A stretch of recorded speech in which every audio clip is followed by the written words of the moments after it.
Pitch ঢালা পথ না পায় রোলার কোস্টারের রোড দিয়ে হাঁটতেছিলাম, এর মধ্যে একটা রোলার কোস্টার সামনে চলে আসলো, আর এটা ছিল ইন্ডিয়ান রোলার কোস্টার। আর সামনে রোলার কোস্টার রাস্তার কাজ চলতেছিল, সাথে সাথে আমরা রোলার কোস্টারের টিকিট কেটে নিলাম আর রোলার কোস্টারে উঠে গেলাম। রোলার কোস্টারের একটা ফ্যান এত আস্তে চলতেছিল আর অন্যদিকে আরেকটা ফ্যান এত জোরে চলতেছিল যে পাংখাই দেখা যেতেছিল না রে ভাই। ফ্যানের কাহিনী দেখতে দেখতে কখন বিমানবন্দর চলে আসছি খেয়ালই করি নাই। তারপরে আবার সামনের দিকে আগে গেলাম কিছুক্ষণ রোলার কোস্টারে কইরা।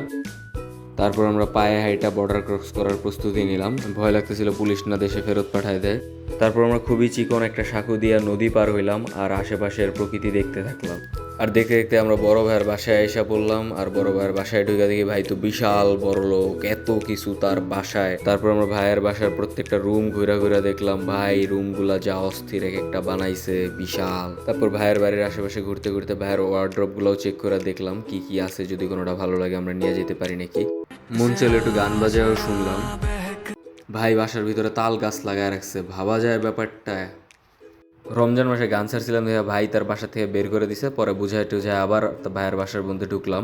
এক রুমে গিয়ে দেখি কয়েকটা মানুষ ফোনে জানি কি দেখতেছিল, আমাদের দেখে সাথে সাথে লুকায় ফেলে।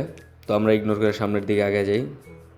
ভাই উপরে গিয়ে দেখি কি বিশাল মৌমাছির চাক, সেই ভাই যে ভাই বাড়িটা করছে অস্থির।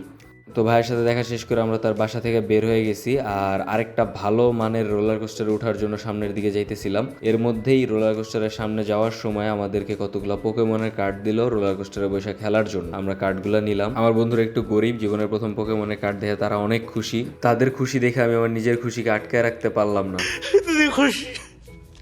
আর এখানে দাঁড়ায় দাঁড়ায় রোলার কোস্টারের জন্য অপেক্ষা করতেছিলাম। আর আমার বন্ধু বিশাল একটা ইনফরমেশন দিল যে 3 মিনিট পর পর নাকি রোলার কোস্টার পাওয়া যায়।